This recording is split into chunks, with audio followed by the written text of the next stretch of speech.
5 minutes ago, Parker Schnabel just found the biggest gold mine in history. Hope keep watching for more details. Hi guys, what's up? My name is Alana. Welcome back to my channel. Like this video and enjoy this video. Don't miss the main topic of this video. So let's start the latest update. As they search for new gold mining locations, Parker and Mitchell find themselves in Alaska, where they have high hopes for a successful new season. The vendors assure Parker and Mitchell that the area is a gold reservoir. But this begs the question, what is the history of the previous mining firm that used to operate on this ground? Why did they abandon this vast treasure? Do the vendors truly claim that the site is a gold mine? In the latest episode of Gold Rush, which focused on Alaska, Parker's magnificent $400,000 gold haul, after having to rethink his plan to mine in Alaska, 20 miles north of Fairbanks, Parker Schnabel called in his trusted friend Mitch Blasky for assistance. As they traveled to the claim, Mitch asks Parker why he is looking for gold in Alaska. Digging test holes through densely packed clay ground, Parker said that although the area was deeper, it was still far richer than the area they were mining at the time based on past experiences. The previous year, Parker found a pay streak that was 4 times richer than his Yukon claims. However, digging deeply is out of the question because of a 4-month delay in the wash plant he designed for this terrain. Parker's right-hand guy needs to be convinced of the claim potential. Parker and Mitch meet Aura, the daughter of the claim owner, and her husband, as they arrive at the claim and greet each other before conducting business.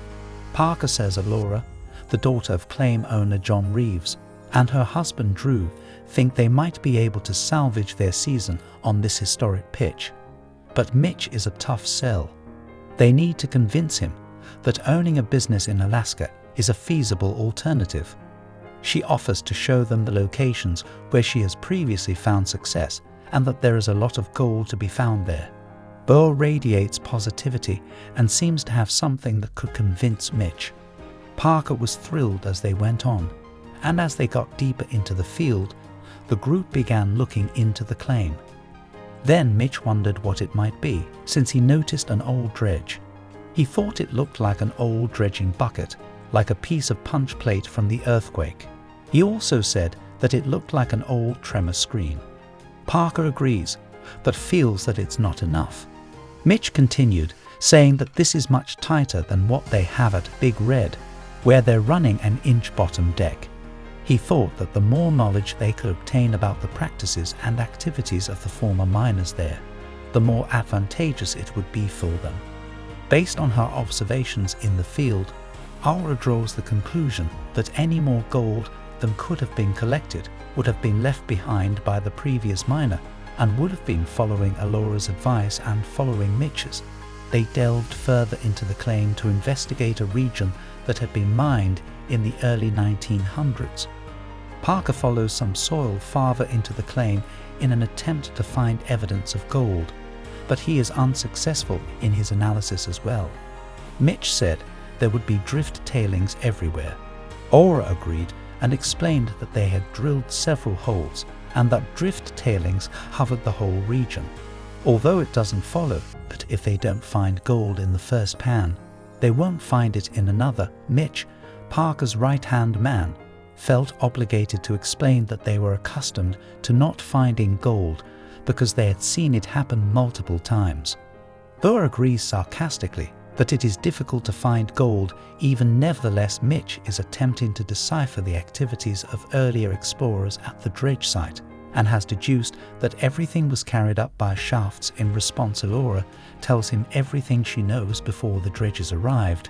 She said they drifted mine in this region, thus there is a stratum that will contain gold subsequently. Mitch intervenes, appearing to comprehend how the more experienced miners would descend, penetrate, and reach the pay stratum. The old-timers dug holes down to a depth of up to 100 feet through concrete, which was similar to permafrost, until they reached pay soil above bedrock. Subsequently, they moved in a horizontal direction, forming accessible tunnels, and extracted the gold seam, carrying it to the surface, where they used crude sieve boxes to filter the pay dirt and retain some gold in their tailing. Now that Mitch had a better idea of how the older miners had operated in the past, he could assume that there was gold left over for them to pick, and they left a few behind. It would be very simple pickings. It is positioned here at the top. It was Alora's turn to show them where the gold was.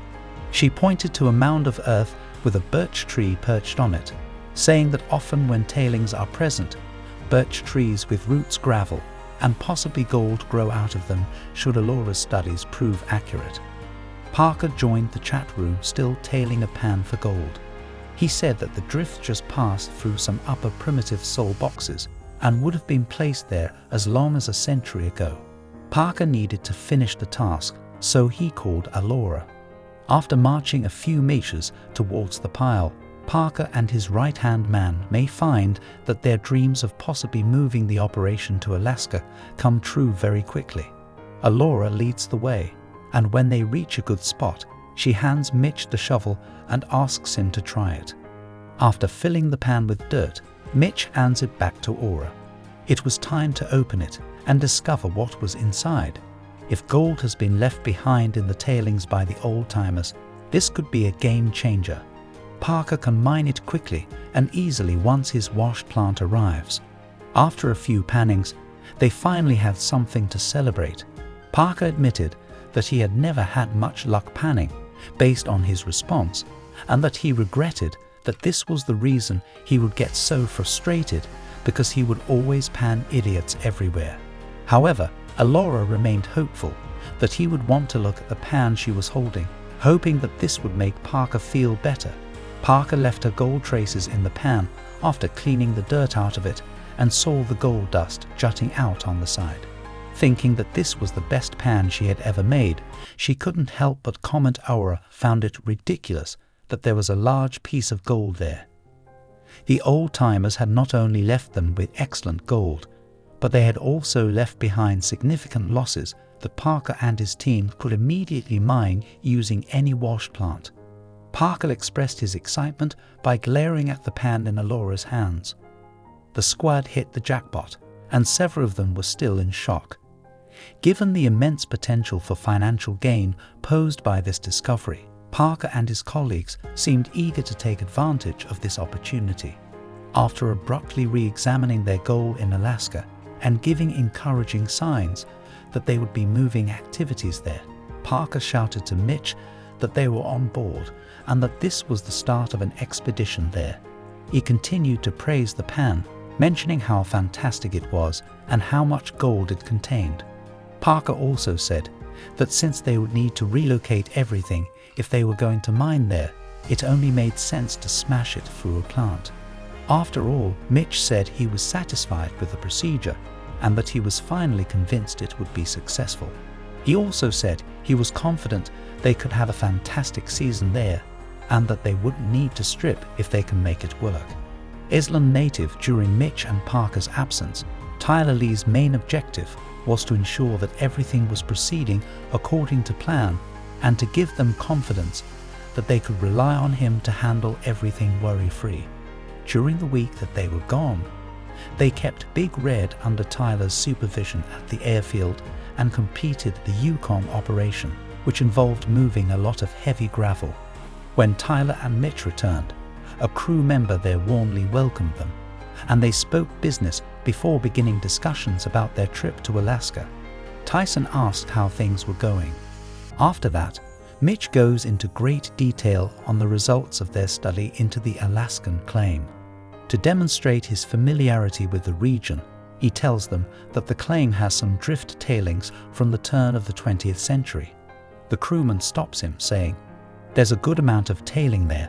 Parker delves straight into the details after that, claiming that the land might be as large as 50,000 yards.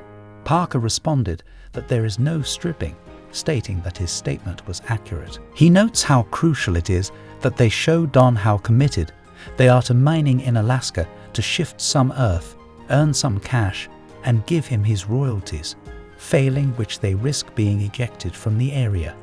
The crewman was astounded by the claim's magnitude, saying they're already piled high, thinking that they would strike it rich there.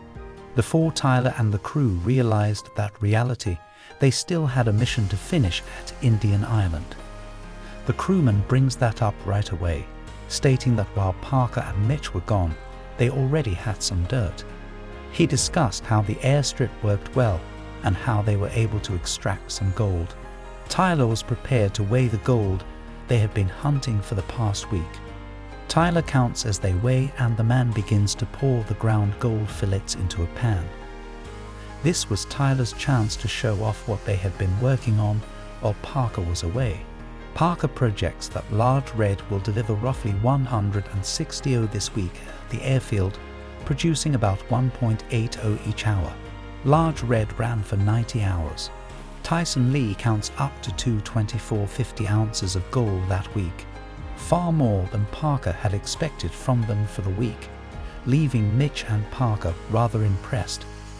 In the two veterans' absences, they had gotten gold to the tune of about $400,000.